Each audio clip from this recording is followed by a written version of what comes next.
Antes de começar, um aviso importante. Se você é do tipo que acha que questionar é atacar a democracia, que perguntar é golpismo e que instituições não se discute, talvez esse vídeo não seja para você, porque você é um gado submisso e de caráter duvidoso. Agora, se você ainda acredita que democracia vive de transparência, que ninguém está acima do escrutínio ou da lei e que poder sem limite vira problema, conforme nós avisamos, ai, eu adoro essa frase, sabe? Eu avisei. Senta, porque hoje a gente vai passear por um país onde tudo deixou de ser coincidência para virar agenda sigilosa. Porém, o alegado é que o sigilo é sinal de virtude. Mas desbloqueamos a fase onde os ministros estão defendendo outros ministros como se fosse final de campeonato no torneio, quem passa mais pano com a cara mais limpa. Porém, segundo Malu Gaspar, é só porque tá todo mundo com o fiofó tão trancado que nem supositório de glicerina ia resolver o problema.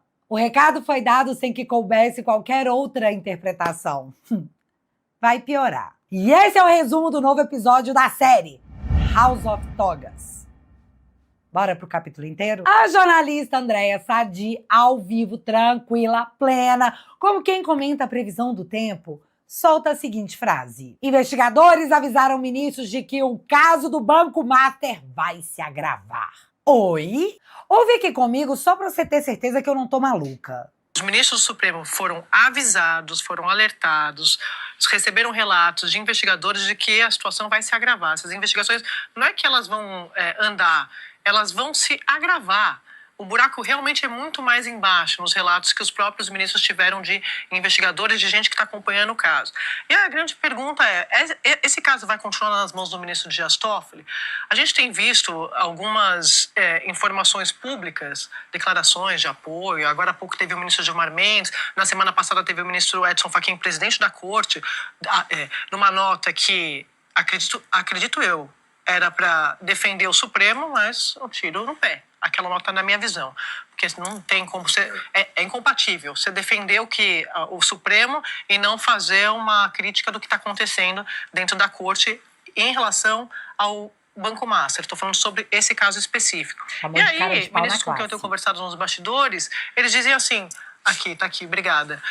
Você tem uma saída, que não é uma saída honrosa, porque não tem saída honrosa nesse caso, a saída é para baixo. Já que o ministro Dias Toffoli tem resistido nas conversas e relatos que eu tenho recebido a deixar o caso, então devolve o caso para a primeira instância. Tá, vamos por partes? Desde quando o investigador avisa ministro de alguma coisa?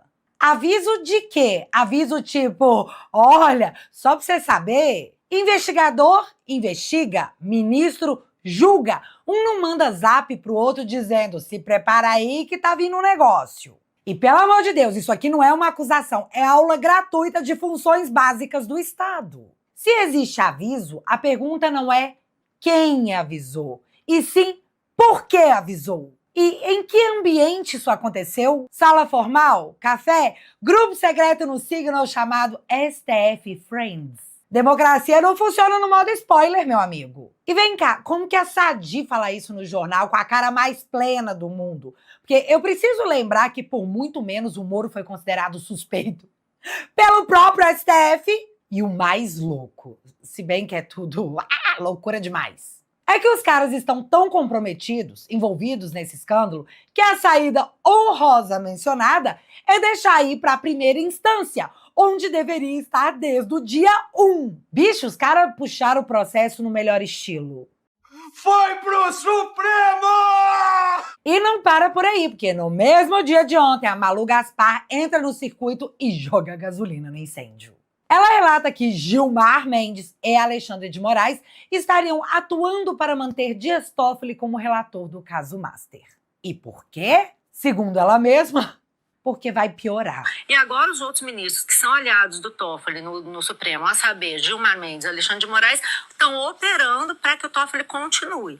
Concordo com você, André, e não só concordo, como as informações que a gente tem dos bastidores são de que a situação vai piorar porque os próprios ministros vão se ver enredados mais ainda nesse caso Master. E eles sabem disso. Então talvez isso explique por que eles estão tão apavorados para conseguir controlar esse caso. O que está havendo aí é uma tentativa desesperada de controlar esse caso contra, inclusive, o bom senso. Eu ouvi de uma fonte que acompanha as investigações que o que está posto já seria suficiente para afirmar que é insustentável a permanência hoje do ministro à frente do caso. O que vem por aí, então... Gente, assim, o celular do Porcaro a gente ainda não viu. Essa última etapa teve a apreensão de vários outros celulares. Tem o celular do presidente do BRB, tem documento, tem sigilo telemático. E a gente está vendo, o pouco que está visível, a gente consegue dizer que a permanência do Toffoli no inquérito é insustentável. Imagino que a gente não está vendo ainda. Tá, agora eu vou explicar isso bem devagar, como se fosse um tutorial de culinária. Se um caso está tranquilo, ninguém briga pela relatoria.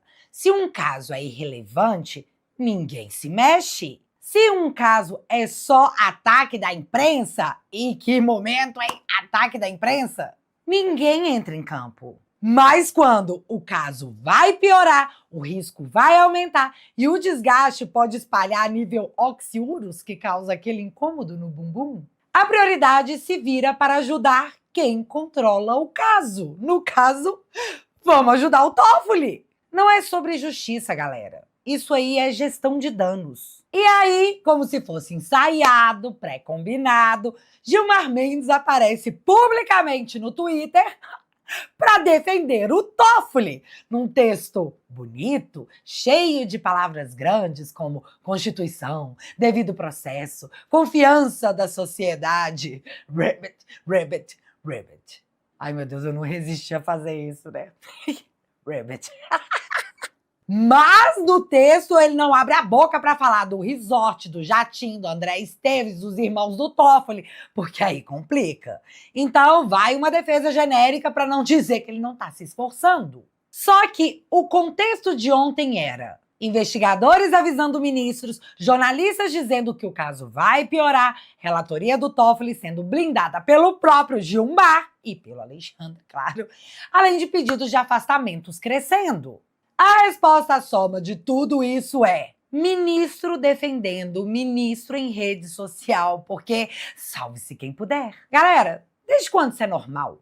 Juiz defende decisão nos autos, não no Twitter, porque isso não é despacho, é nota de torcida organizada, tipo, vai Toffoli, você consegue, estamos com você. Ah, e isso me fez lembrar também de uma coisa de ontem, que eu ri demais. Porque o Código de Ética da Ordem dos Advogados do Brasil de São Paulo, elaborado por uma comissão de juristas e encaminhado na sexta-feira ao Supremo Tribunal Federal, ele sugere, entre outros pontos, que ministros da Corte não devem fazer manifestações de caráter político partidário. Então, a OAB está lá pedindo quase que, por favor, que os ministros não façam declarações político-partidárias. E o problema disso é que a lei do impeachment já proíbe isso e diz que esse tipo de coisa é causa para impeachment.